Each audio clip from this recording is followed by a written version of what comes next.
Time for another Soccer Down Here 1v1. And for this one, we head to Bristol. And there's going to be a question in there in just a little bit. Diane Smith, owner and general manager of Bristol Rhythm AFC, one of the new franchises of the NPSL, hanging out with us for a 1v1. Diane, thanks for letting us in on the news. Well, thank you for letting me come share. I'm very excited to tell you about what we're doing here in Bristol. All right, so go ahead. Tell us what's going on in Bristol. I know, obviously, the expansion announcement, the NPSL, very, very cool. How much thought process went into this idea? How far back? Are we talking like, the Truman administration, LBJ? How long did it take before the idea went from germination to announcement?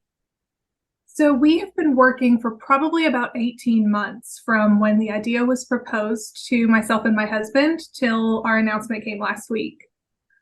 Do you want to hear the whole story on how we got there?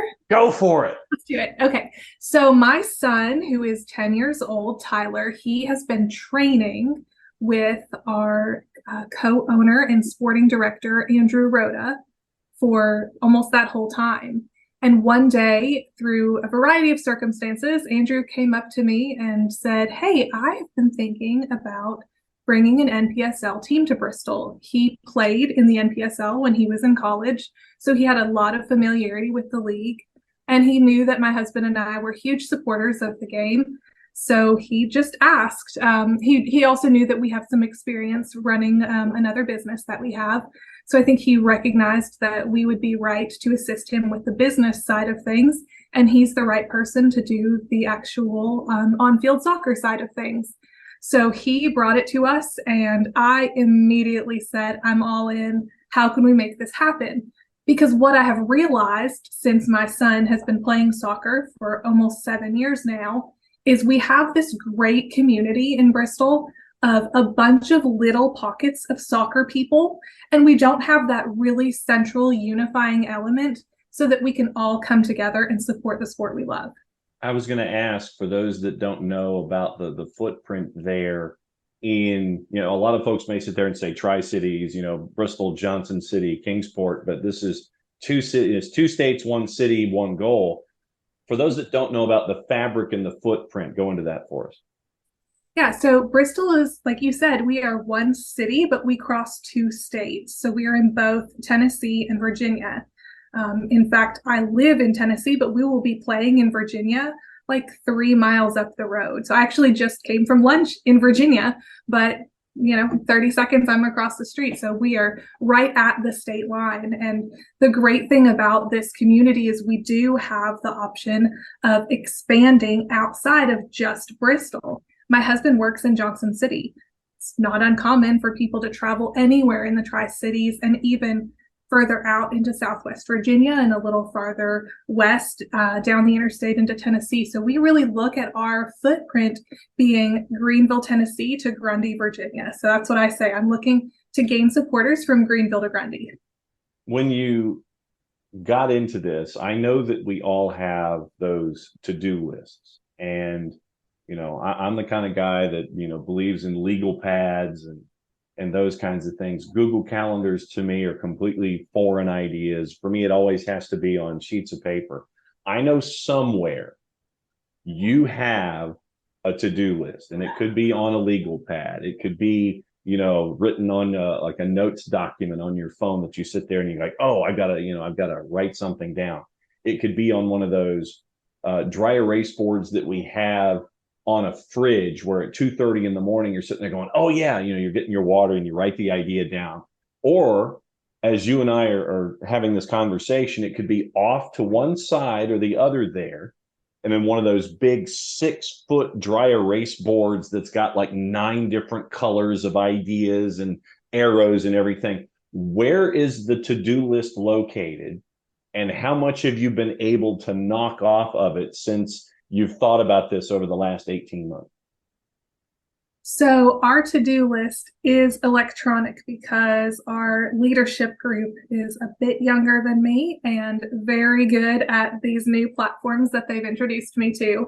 But we do have some like shared workspace that we utilize because we are all so excited about this opportunity that we all have all of these ideas of where this can go and how we can grow and how we can really enhance this opportunity for our supporters in the community.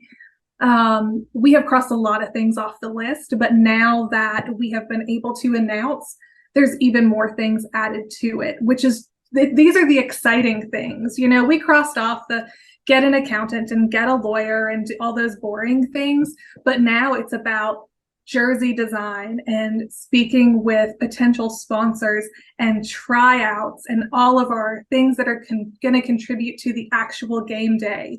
No, I can't wait till we kick our first ball, but we have a lot to do to lead up to that.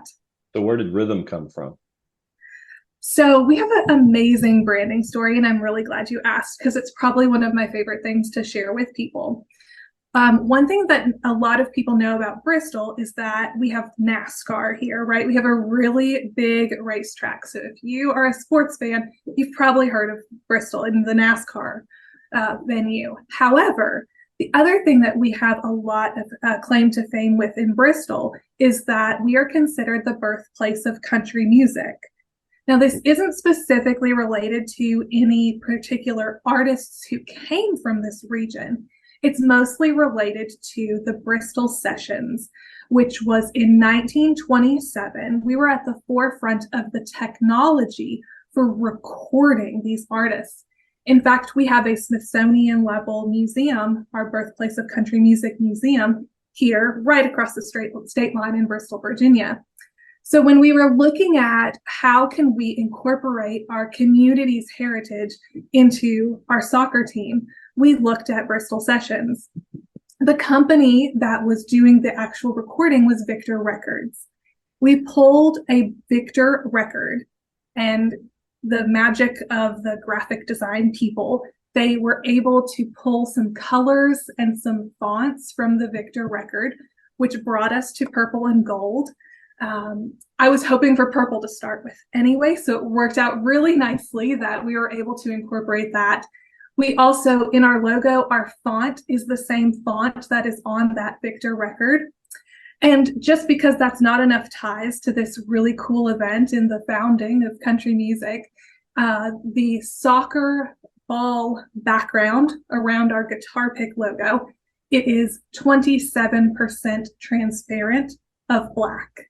So we took a traditional black soccer ball, made it 27% transparent in honor of the 1927 Bristol Sessions. How much thought went into this?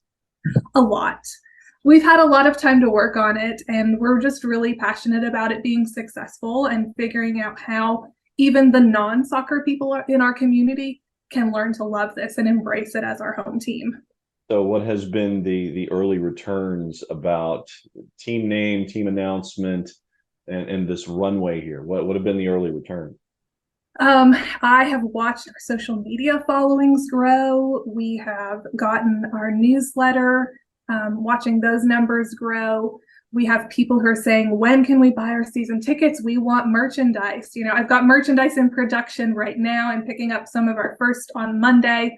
I think I just had something delivered. I pulled up and there was a package when I got home from my lunch meeting. So it's all working really, really quickly now. And I'm very excited to be able to start offering it to everybody. Yeah, and that's the thing is that, you know, you sit there and you know when the first match is, your starting line there, but that first match is going to be here sooner than a lot of folks may sit there and know. Those who aren't attached to the, you know, the team itself and in the day-to-day operations said, oh yeah, next season it's over there.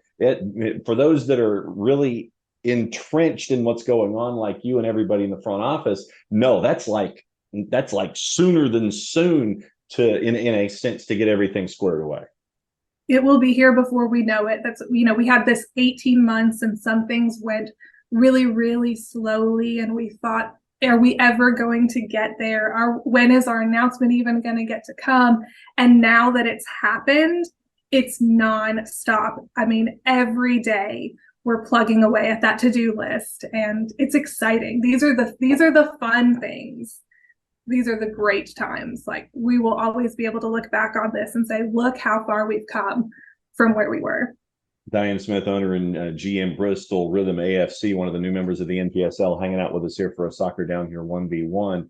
You know, we talked about the footprint. We talked about the fabric element. We talked about all of the name and all of this other stuff. When you look at what you would like to see happen with Rhythm 5, 10, 15 years down the line, what is the grand idea or vision of being a part of what we like to refer to with SDH as rising tide lifts all boats? What are you looking for as that piece of the fabric and the build? What are your expectations? I mean, I think we have some pretty lofty goals, and we're okay with that. Our vision is to be the resource in our region for soccer entertainment and player development. And I think we have a lot of ways that we can accomplish that. So we want to put a great product on the field. We want to have a great experience on fan day for our supporters. And we want to be able to be the place that people come to when they're trying to figure out how they can develop their players. Whether that's a great supporters club, whether that's a women's team, whether that's camps for youth, whether that's youth club.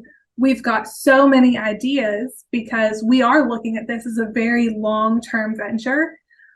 But we also know, because it's so much fun and we have all these ideas, we've got to keep things focused on just the now, with keeping all of these ideas potential to incorporate the future as well.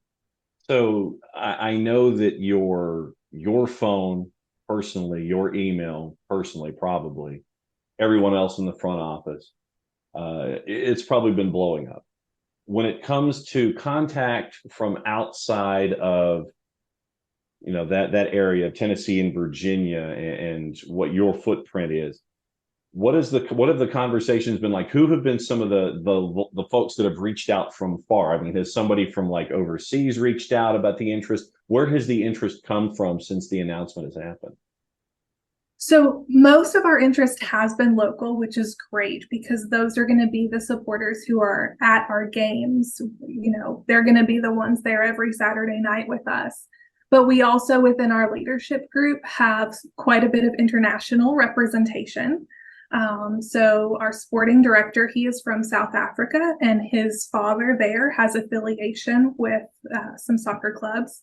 His brother lives in Thailand and is working with a club out of Thailand. We haven't made our official coaching announcement yet. Stay tuned for that. Say, if you want to break news here, you can. Well, we are trying, because we've got quite a few months until that first ball kicks off. We've got to save some secrets. We do have some very intentional things scheduled for those exciting announcements. But our coach is from Europe. I won't go any more specific from that, so it doesn't give it away too much. We've got another member of our leadership team who's from Guatemala.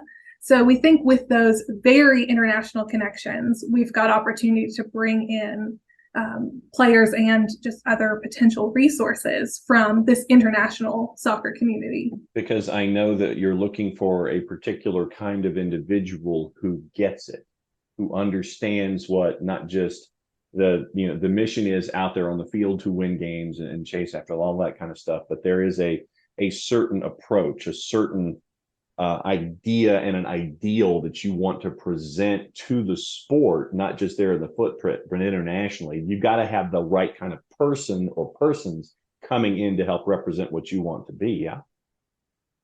Yeah, absolutely. I mean, soccer is 90 minutes between four white lines, but what you are learning from the game is so much more than that. And we want to make sure that we are demonstrating that, the responsibility and the sportsmanship, because you can translate what you're learning on the field into those life lessons as well.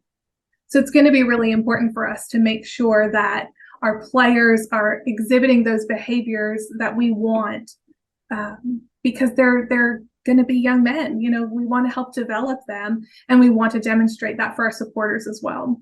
All right, cut the promo for me. For those that want to keep an eye on what's going on all the social media and website and all that kind of stuff, lay it all out there for us so we can keep an eye on what's going on up there at Bristol. So we have a newsletter you can sign up for on our website, which is bristolrhythmafc.com. You can follow us on Instagram at Bristol Rhythm AFC. You can find us on Facebook through the same. And then our Twitter is Bristol Rhythm FC.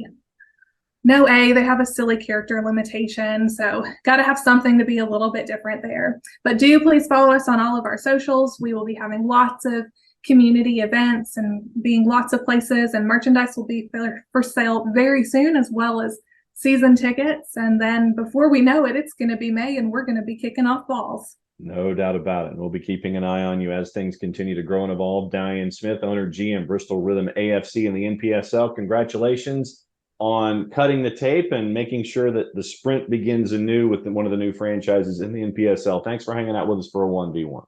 Thank you so much.